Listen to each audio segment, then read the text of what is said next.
Hello guys, मैं विवेक sir आपको आपके channel English by Vivek sir पर स्वागत करता हूं। जो लास्ट वीडियोस थे उन लास्ट वीडियोस में मैंने आपको वॉइस के जो रूल्स थे उनके बारे में बताया, टेंसेज जो टेंस थे उनके बारे में बताया।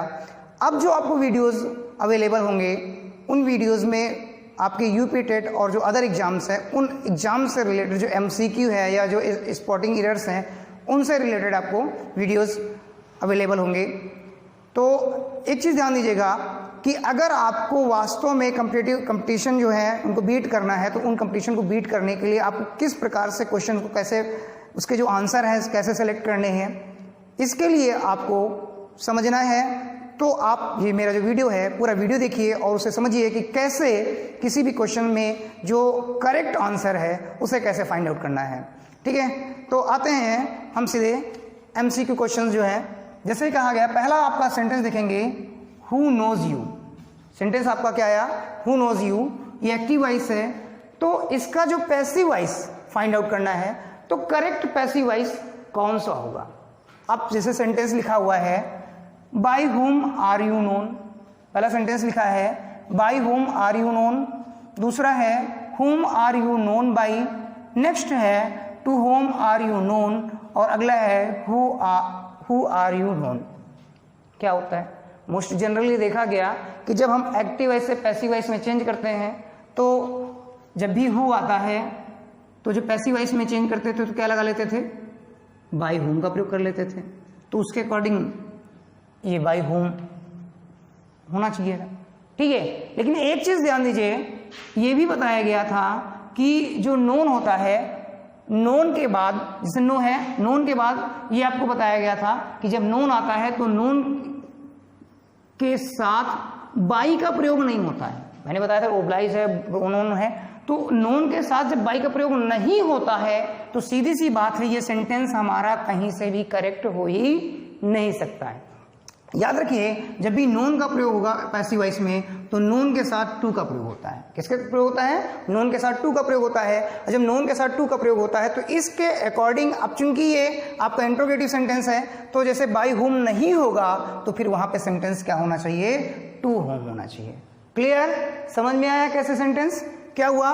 मोस्टली आपका ये स्ट्रक्चर होता है, इस स्ट्रक्चर के बारे में आपको पता है कि बाय हुम से सेंटेंस स्टार्ट करते हैं, लेकिन ये भी पता है कि नोन के बाद बाय नहीं लगता है बल्कि क्या लगता है, टू लगता है। इसलिए आपका जो करेक्ट सेंटेंस है वो बाय हुम नहीं होगा बल्कि क्या होगा, टू होम होगा। ठीक है, तो आपका जो करेक्ट सेंटेंस क्या हो जाएगा, टू होम होगा।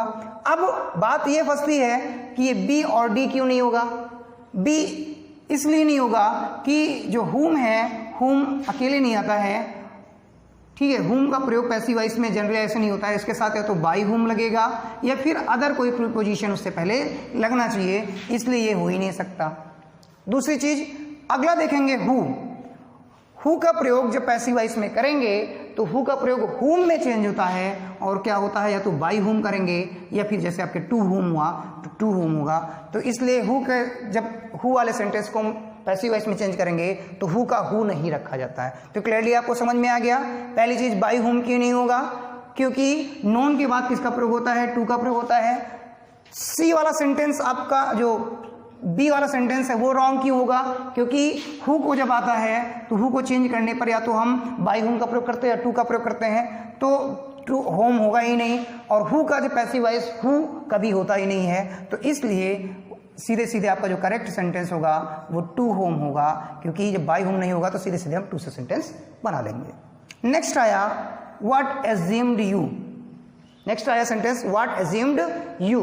अब बात आती है कि इसमें देखते हैं, व्हाट से सेंटेंस से स्टार्ट हुआ फिर व्हाट आ गया। तो जब भी सेंटेंस व्हाट से स्टार्ट होगा तो ये आपका मान लीजिए अकॉर्डिंग टू, ये यहाँ पे आपका वर्क जो है सब्जेक्ट क्वेश्चन वर्ड के साथ साथ सब्जेक्ट का भी काम कर रहा है। ये आपका ऑब्जेक्ट हो गया, सॉरी ये आपका सब्जेक्ट क्वेश्चन वर्ड दोनों काम किया, ये आपका वर्ब हो गया और यहाँ पे क्या हो गया, आपका ऑब्जेक्ट हो गया। अब चूंकि इंट्रोगेटिव सेंटेंस है, ये आपका सब्जेक्ट और ऑब्जेक्ट दोनों का काम कर रहा है, सॉरी सब्जेक्ट और क्वेश्चन वर्ड दोनों का काम कर रहा है। जब सब्जेक्ट और क्वेश्चन वर्ड दोनों का काम कर रहा है तो ऐसी स्थिति में अगर इसको मान लीजिए हम बाद में डाल दिए, ऑब्जेक्ट के रूप में बाय व्हाट लगा दिए, तो सेंटेंस क्या हो जाता है, रॉन्ग हो जाता है। ठीक है, यानी इसको हम पहले ही रखना चाहिए, और जब पहले ही रखना चाहिए तो इसके पहले बाई का प्रयोग होना चाहिए। तो सेंटेंस से भी स्टार्टिंग होना चाहिए तो बाई वर्ड से स्टार्ट होना चाहिए। देखिए बाई वर्ड से स्टार्ट होना चाहिए ना, कंफर्म। तो यानी कि जब सेंटेंस आपको पहले रखोगे तो वर्ड के पहले बाई वर्ड का प्रयोग होना चाहिए। इसके अकॉर्डिंग ये आपका पहला सेंटेंस रॉन्ग है। क्यों? क्योंकि बाई का प्रयोग यहाँ पे जो किया गया है गलत है, क्योंकि बाई का प्रयोग किसके पहले होना चाहिए, वर्ड के पहले भी होना चाहिए। तो पहला सेंटेंस रॉन्ग हो गया। ठीक, क्लियर। अब दूसरा सेंटेंस देखते हैं। दूसरा सेंटेंस बाई वाट है, जैसा अकॉर्डिंग टू रूल बता रहा है कि जब वाट को पहले रखेंगे तो बाई का प्रयोग वाट से पहले कर लेंगे तो बाई वाट आ गया। इतनी तक तो क्लियर है। अब यहाँ पर कौन सा फॉर्म है, सेकंड फॉर्म है, पास्ट इंडेफिनिट टेंस है यानी सेकंड फॉर्म है। सेकंड फॉर्म के साथ में हम क्या यूज करते हैं, वाज या वर प्लस वर्ब की कौन सी फॉर्म यूज करते हैं, थर्ड फॉर्म यूज करते हैं। तो क्वेश्चन वर्ड के तुरंत बाद हेल्पिंग वर्ब वर का प्रयोग, ठीक है। और आपका जो ये ऑब्जेक्ट है ये सब्जेक्ट के रूप में प्रयोग है, और वर्ब की थर्ड फॉर्म। तो उसके अकॉर्डिंग आपका बी वाला सेंटेंस राइट है। सी वाला सेंटेंस क्यों रॉन्ग है, क्योंकि ये टेंस आपका पास्ट इंडेफिनिट टेंस का है, और पास्ट इंडेफिनिट टेंस के साथ क्या लगता है, वाज या वेयर लगता है। तो उसके अकॉर्डिंग आपका टेंस वाज या वेयर होना चाहिए, जबकि यहाँ पे आर लगा हुआ है, सेंटेंस रॉन्ग हो गया। अब यहाँ पे हैव का प्रयोग हो गया।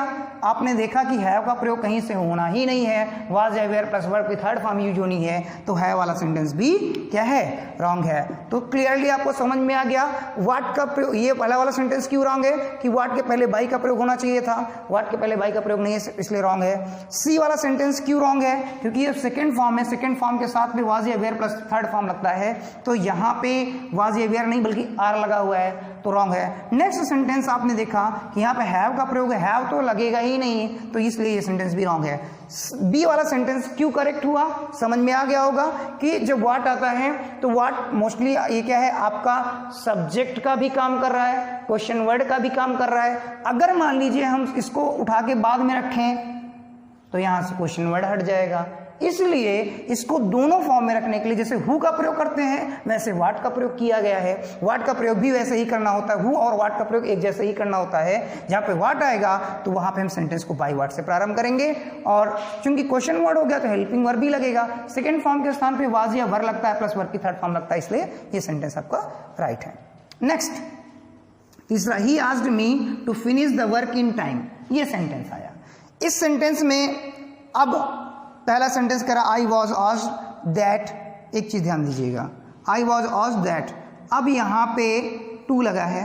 जब इस प्रकार के सेंटेंस यानी जब डायरेक्ट और इनडायरेक्ट बेस्ड क्वेश्चन आते हैं तो डायरेक्ट और इनडायरेक्ट बेस्ड क्वेश्चन में करना क्या होता है कि ऐसे क्वेश्चन में आपका जब मोस्टली जो रिपोर्टिंग वर्ब का पार्ट होता है, कौन सा पार्ट, जो रिपोर्टिंग वर्ब का पार्ट होता है उसी रिपोर्टिंग वर्ब के पार्ट को बदलते हैं। तो यानी कि हमको बाकी से कोई लेना देना नहीं है, मोस्टली जो चेंज करना है वो हम रिपोर्टिंग वर्ब का पार्ट चेंज करेंगे। ठीक, एक चीज और ध्यान दीजिएगा, जब रिपोर्टिंग वर्ब का पार्ट चेंज करते हैं तो ये जो आपका ऑब्जेक्ट है उसे सब्जेक्ट में बना लेते हैं, इसको चेंज कर लेते हैं, लेकिन जो ये है सब्जेक्ट इसको हटा देते हैं, इसका कोई मतलब नहीं रखते हैं। यानी जब प्रयोग करना होगा तो हम ऑब्जेक्ट को सब्जेक्ट बनाएंगे, इसका यूज वर्ब का यूज कर लेंगे, बाकी जितना भी सेंटेंस बचेगा उसको वैसा का वैसा ही यूज कर लेंगे। ठीक है, तो जब इस अकॉर्डिंग टू रूल हमें करना क्या है, सबसे पहले आपको जैसे ऑब्जेक्ट है तो देखते हैं, जैसे ये सेंटेंस पहला सेंटेंस क्या इसके अकॉर्डिंग बता आ रहा है, आई वॉज आस्क्ड। अब यहाँ लग गया दैट, यहाँ क्या है टू है तो दैट का कोई मतलब ही नहीं था भाई, हमको जो चेंज करना आई वाज आस्क्ड इतना चेंज हो जाएगा। अब यहाँ टू है यहाँ दैट लगा, कोई मतलब नहीं है, यानी पहला सेंटेंस रॉन्ग हो गया। दूसरा सेंटेंस में भी दैट लगा है, दूसरा सेंटेंस भी आपका रॉन्ग हो गया। अब आते हैं तीसरे और चौथे सेंटेंस पे, कहता I was asked to finish the work in time. Okay, यहाँ पे I was asked to finish the work in time by him, क्या मतलब बाय हिम, मैंने बताया कि इसको लगाना ही नहीं है, बताया ना कि हमें क्या करना है कि ये जो ऑब्जेक्ट है उसे सब्जेक्ट के रूप में बना लेना है, तो ऑब्जेक्ट को सब्जेक्ट के रूप में बना लिया गया। ठीक, सेकेंड फॉर्म के बाद स्थान पर अभी मैंने बताया था वाज या वर प्लस वर्ब की कौन सी फॉर्म प्रयोग करते हैं, थर्ड फॉर्म प्रयोग करते हैं, वाज या वर प्लस थर्ड फॉर्म यूज करते हैं। तो इसका सीधा सा मतलब है कि वाज आस्क्ड सही है, अब यहाँ पे भी वाज आस्क्ड, यहाँ पे भी वाज आस्क्ड, और इसके बाद मैंने बताया कि जब ऑब्जेक्ट को सब्जेक्ट में प्रयोग करना हो तो कर लिया, वर्ब की कौन सी फॉर्म करनी थी, वाज प्लस थर्ड फॉर्म, ये भी कर लिया, और इसके बाद इसका काम खत्म कर देते हैं। तो फिर जब इसके काम खत्म कर दिए तो यहाँ पे ये भी दिया हुआ है, कोई मतलब नहीं है, इसके अकॉर्डिंग ये सेंटेंस आपका क्या है, रॉन्ग है। तो क्लियरली आपका जो राइट आंसर होगा वो फिर क्या हो जाएगा, सी हो जाएगा। ये सेंटेंस समझ में आ गए। अगला सेंटेंस देखते हैं, क्या है, shut the door and leave.